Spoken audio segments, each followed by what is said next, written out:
Hello everybody, I'm the Last Pretender, and in this video we're going to be going over magic resistance and spell penetration. The reason I decided to make this video is I was working on a topic that was totally different whenever the tag magic resistance negates came up. And I decided that I would address that in a separate video. This video. So, let's talk about magic resistance. Now, if you look at a unit card, you will see that it has magic resistance as a stat. What does this stat do? Basically, it acts as defense skill, but towards magic. If you'll recall, or perhaps you already knew, when an attack is made, success or failure comes down to the attacker's attack skill, plus a DRN roll, versus the defender's defense skill, plus a DRN roll, with a tie favoring the defender.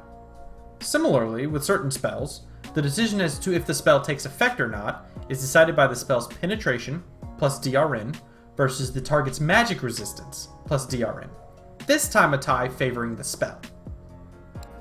So basically, the higher a unit's magic resistance is, the better it is at avoiding certain kinds of spells. What kind of spells? Well, it varies. In a broad sense, I would say that spells that change a unit's behavior, spells that apply non-elemental or non-poisonous effects, most astral spells, a lot of death spells fall into this category. However, to be more specific, if you look at the spell itself and it has the tag magic resistance negates or magic resistance easily negates, then penetration versus magic resistance is going to come into play. Now, with all that said, you're probably wondering, what is a spell's penetration? Well, it's dependent on both the spell and the caster.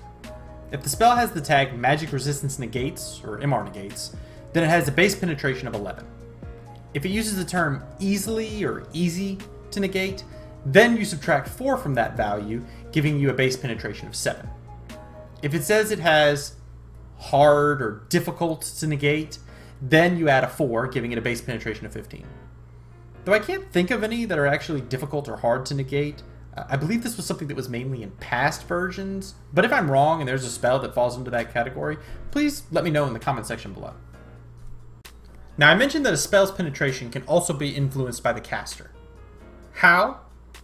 Firstly, their items, such as the Rune Smasher, the Green Eye, Eye of the Void, Spell Focus, the Rings of Sorcery and Wizardry. And with all these different items, the amount of penetration that of which is going to be added is already going to be listed on the item, so it's pretty easy to figure out. These items are really, really powerful and very, very useful if you have big important spells that you really want to be successful. The second way that a spell's penetration is influenced by the caster is by the caster's level and the primary spell path of the spell.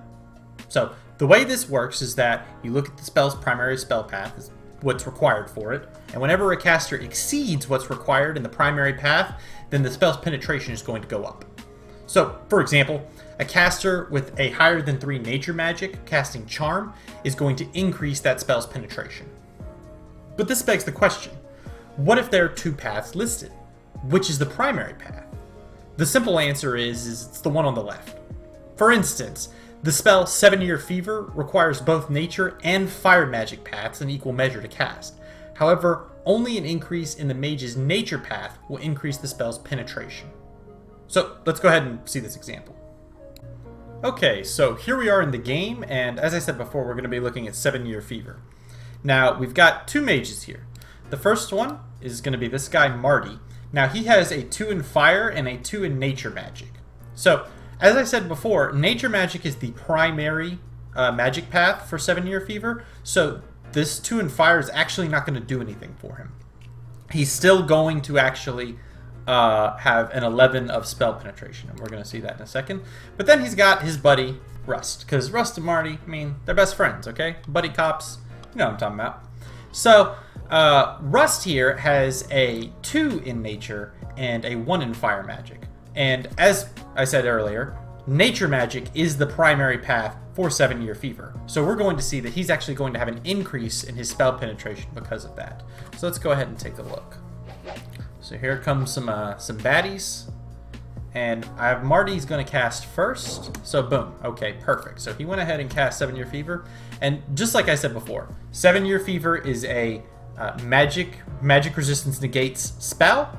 And because there's no modifiers on Marty, because as I said before, Marty's 2 in fire magic is actually not going to help him, there's a penetration level of 11. And again, this is how it all works. You know, you're going to have The DRN roll is the 10 in this case versus the magic resist of 10, and the DRN roll that the militia rolled was a 16. So that's exactly how that works.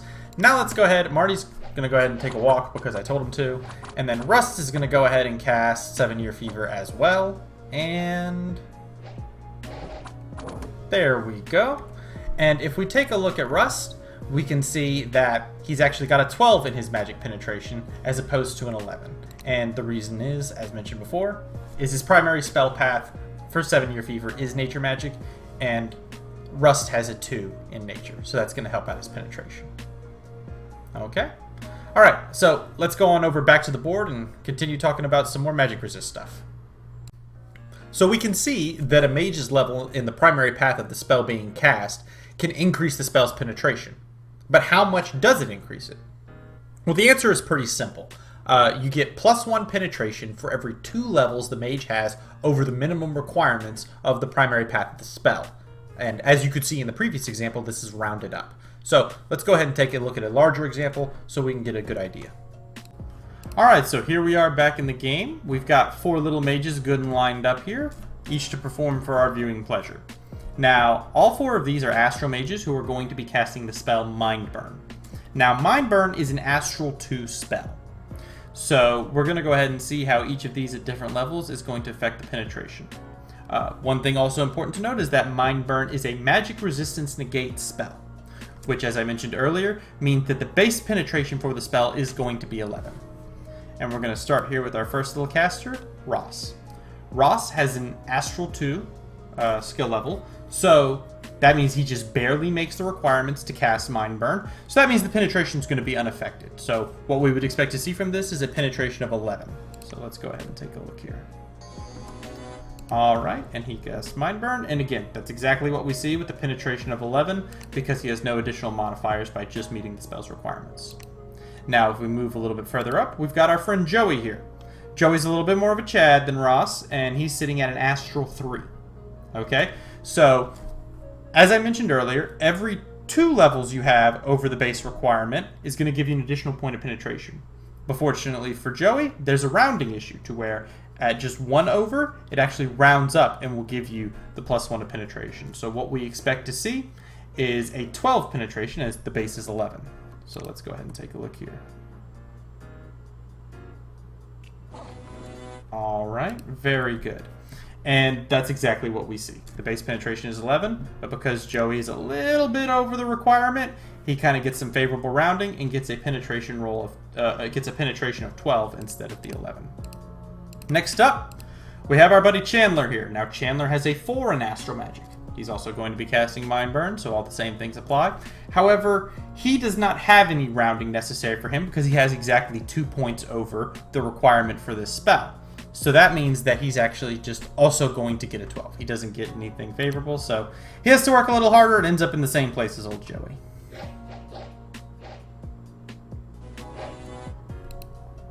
Alright, and that's exactly what we see with the penetration of 12 because he's 2 points over the minimum requirement.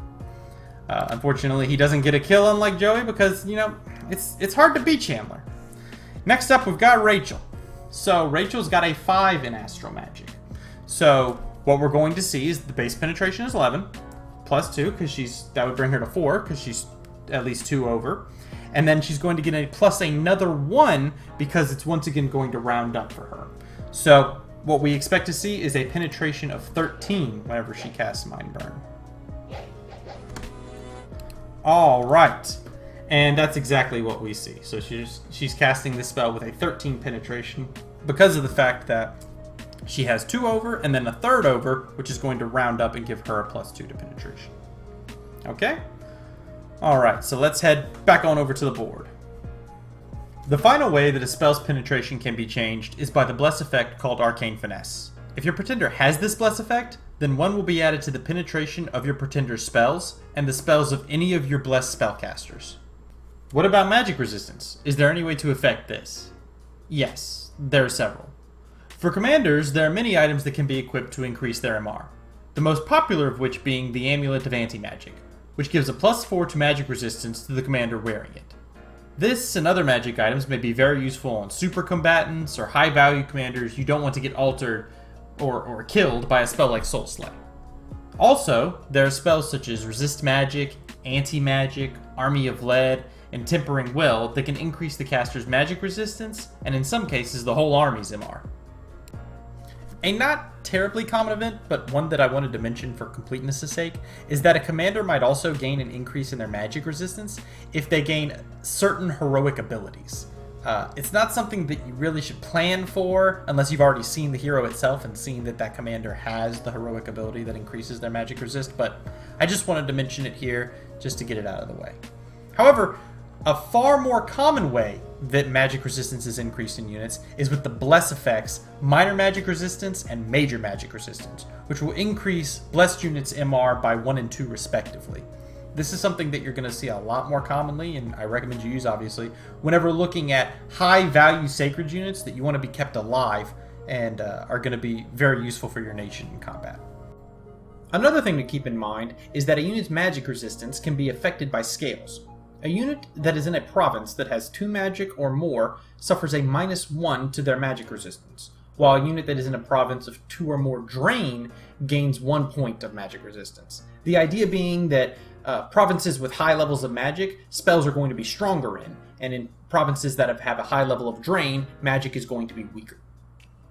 Then there's, of course, prophets and pretenders, who have a special little add-on that of which they experience. So, prophets and pretenders gain 1/2 magic resistance for every level of friendly dominion in the province, and lose 1/2 of a point of magic resistance for every level of enemy dominion in that province. So, obviously, your pretenders and your prophets are going to be much stronger and more successful in provinces that of which their god holds sway. This all pretty much makes sense. And that's pretty much the entirety of magic resistance. It's quite a bit that I've gone over, but it's a whole other sort of combat system that's important to keep in mind because especially late game and when certain very powerful spells come into play, it can really swing a battle one way or the other.